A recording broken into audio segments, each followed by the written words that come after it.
पासदाराने इनकलाब का कोई मुकाबला नहीं। पासदाराने इनकलाब ने अमरीकी परचम बरदार बहरी जहाज़ को रोक लिया। ये मामला क्या है? अमरीकी बहरी जहाज़ को क्यों रोका गया? इस सारे मामले पर आमिर रज़ा से बात करते हैं। आमिर भाई, एक अमरीकी परचम बरदार बहरी जहाज़ ईरान के पानियों में आया और फिर पासदाराने इनकलाब ने उसे रोक लिया। ये मामला क्या है? देखिए, सबसे पहली बात तो ये है कि इस बात को समझें कि अब वो जंग जो कि हम कह रहे थे कि दस्तक दे रही है, knocking at the door of Iran है, अब्राहम लिंकन आ गया है, उसका आगाज़ इन झड़पों से हो गया है। यानी ये वो झड़पें हैं जिस तरह से एक ड्रोन उड़ा, अब्राहम लिंकन पर गया और वहाँ पर से डाटा ट्रांसफ़र किया और उसके बाद उसको गिरा लिया गया। F-35 ने फ़ज़ा में उड़ान भरी और उसको इंटरनेशनल पानियों में गिरा लिया। इसी तरह ईरान की कश्तियाँ, जो जंगी कश्तियाँ हैं, वो मुसलसल सर्वेलेंस पर हैं अपने अपने इलाके के अंदर।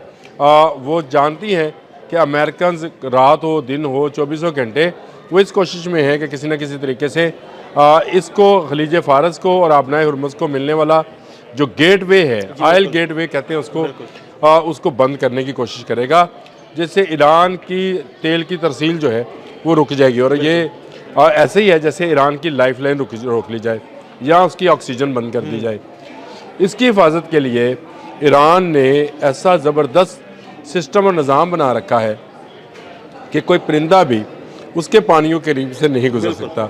यह अमेरिकी जहाज़ था जिसको एक टेस्ट के लिए जो है भेजा गया था। उनको पता था कि ईरान इसको तबाह बर्बाद नहीं करेगा, लेकिन ईरान रिएक्ट कैसे करेगा, ये जहाज़ उस मकसद के लिए भेजा गया। इस पर परचम लहराया गया अमेरिका का और इसको उन पानियों में जो कि आबनाए हुर्मुज़ और आबनाए हुर्मुज़ में ईरान का इलाका है उसके अंदर दाखिल किया गया, जहाँ पर ईरानी ड्रोन्स ने बर वक्त जो है अपने हेड ऑफिस में ये बात पहुंचाई कि इस वक्त एक जहाज़ जो है अननोन और बिना किसी मकसद के उनके पानियों में दाखिल हुआ है, जिसके बाद जंगी बोट्स जो हैं वो हरकत में आई।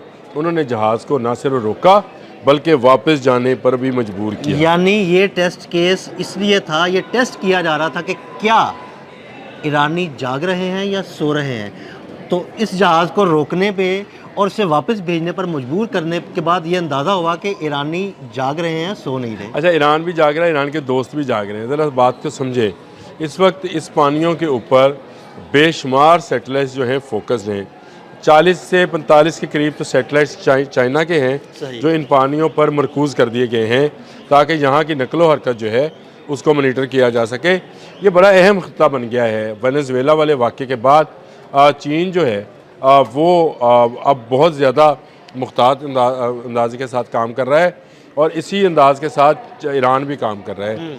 ईरान ने इस जहाज़ को डुबोया नहीं, ईरान की कश्तियों ने इस जहाज़ को घेरे में लिया, ऊपर ड्रोन्स ने फ्लाई किया, बताया कि ये हमारा इलाका है, ये इंटरनेशनल पानी नहीं है, आप वापस चले जाओ। ये वार्निंग थी और इसके बाद इसको लास्ट वार्निंग दी गई कि अगर आपने रुख तब्दील ना किया तो आपको तबाह किया जा सकता है। अगर वो इस वार्निंग से क्या समझे कि अगर ये टेस्ट केस था, एक जहाज़ आया उनके पानियों में और उससे उन्होंने पकड़ के वापस भेज दिया, इसका मतलब है कि आइंदा या आने वाले चंद घंटों में या चंद दिन में अमेरिका ऐसी कोई गलती करने वाला नहीं। देखिए आदिल भाई, सबसे पहली बात तो ये है कि जुमे को मुज़ाकरात होने हैं और इन मुज़ाकरात में जो है पेशरफ्त उसी सूरत में होनी है जब इन पानियों में अमन होगा। लेकिन आप देख लें, कल अनाउंस हुआ और ये कहा गया कि अभी तक इसका एजेंडा सामने नहीं आया है। इसके बावजूद कल एक ड्रोन जाता है जो कि ईरान की तरफ से गया और उसने सर्वेलेंस कह लें या उसको कह लें जासूसी कह लें, उसने अपना काम मुकम्मल किया और उसके बाद एक अमेरिकी जहाज़ जो है वो ईरानी पानियों के अंदर आया। तो इसका मतलब ये है कि इसको आप सरहदी झरपे कहें, पानियों की भी सरहदें हैं। आप ये नहीं कह सकते कि सारे का सारा समुंदर अमेरिका का है या सारे का सारा समुंदर ईरान का है या पाकिस्तान का है या रशिया का है। समंदर की हदूद हैं, कितने नाटिकल माइल तक कौन सा मुल्क है और कौन सा इंटरनेशनल वे है ताकि वहाँ से दुनिया के जहाज़ गुजर सकें।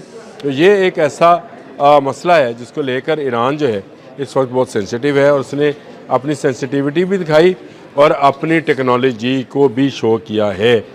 मैंने दो रोज़ पहले ये बात बताई थी कि इस वक्त जितनी आप कह लें कि सर्वेलेंस है वो बाइडू के ज़रिए की जा रही है। बाइडू जो है ये चीनी सिस्टम है जिसको ईरानियों ने जो है इस्तेमाल करना शुरू कर दिया है। इससे ना सिर्फ वो अपनी नेविगेशन को बेहतर बना रहे हैं बल्कि दूसरी नेविगेशन को ट्रैक भी कर रहे हैं। बिल्कुल। यानी जो जीपीएस ओरिएंटेड नेविगेशन है जो कि अमेरिकन हैं उनको ना सिर्फ ट्रैक कर रहे हैं बल्कि बर वक्त जो है डाटा कंट्रोल सेंटर तक पहुंचा रहे हैं। ये वो मामला है जिसको लेकर अमेरिका जो है खौफजदा है। ये छोटी छोटी जो चीज़ें सामने आ रही हैं, एक ही दिन में या एक ही रात में समझ लें कि दो ऐसे चंद वाक़यात घंटों में चंद घंटों में दो ऐसे वाक़यात हुए हैं जिसने अमेरिका को खौफ में मुबतला कर दिया है। एक तो उनका ड्रोन उड़ना, पूरी सर्विलेंस करना, वो अब्राहम लिंकन तक पहुंच जाना, उसकी मालूमात दे देना। दूसरा, अमेरिकी परचम बरदार बहरी जहाज़ को रोकना, उसको रास्ता बदलने पर मजबूर करना। तो बड़ी कामयाबी है ईरान की। मेरा ख्याल है ये कामयाबी इसलिए भी इसको कामयाबी मैं कहता हूँ क्योंकि उनका ड्रोन अब्राहम लिंकन से ऊपर से फ्लाई कर गया। बिल्कुल, ये ख़तरनाक बात है।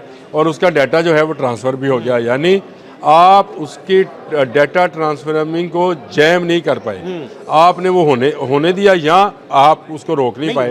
यकीनन नहीं रोक पाए होंगे। लेकिन अगर आप रोक नहीं पाए हैं तो इसका मतलब ये है कि इस वक्त इस जहाज़ के मुतल्लिक तमाम मालूमात जो हैं वो ईरान और चीन के पास हैं। ऐसे ही है। और इसका मतलब है भाई चीन की मालूमात ईरान के ज़रिए होते हुए चीन तक पहुंच जाना बहुत बड़ी बात है। अच्छा, ये बहुत सारे लोग जो हैं ये सवाल पूछेंगे भी क्योंकि इससे पिछला भी लोग हमने इसी बात पर किया था कि वो जो ड्रोन था शाहिद 139 वो था, तो उसमें एक डाटा क्या था उस सबको पता है। अब्राहम लिंकन का मैंने 2-3 व्लॉग किए, आपने एक फिल्म हाँ, कितना बड़ा बहरी जहाज़ है, कितने तैयारे उस पे हैं, कौन सा इंटरसेप्टर सिस्टम है, कितने अहलकार हैं, ये सारी ऐसी मालूमात है। तो फिर कौन सा डाटा था जो शाहिद 139 लेकर गया? वो यही वाला लेके गया? नहीं, ये डाटा नहीं लेके गया। ये डाटा आपको नेट पर अवेलेबल है। आप अब्राहम लिंकन के मुतालिक खोलें, आपको पता चल जाएगा।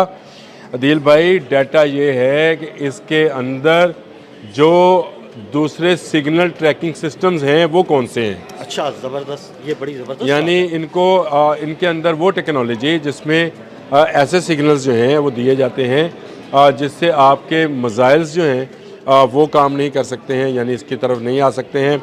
आप इनके मिसाइल, अब अमेरिकन के मिसाइल्स जो हैं वो कैसे सेंसर्स इस्तेमाल करते हैं उनका, अगर इसको इस तरह से समझें कि इसको हैक किया गया है। अच्छा, यानी इसके सिस्टम को हैक करना एक तरह का, ये वो डाटा है जो ट्रांसफ़र हुआ है।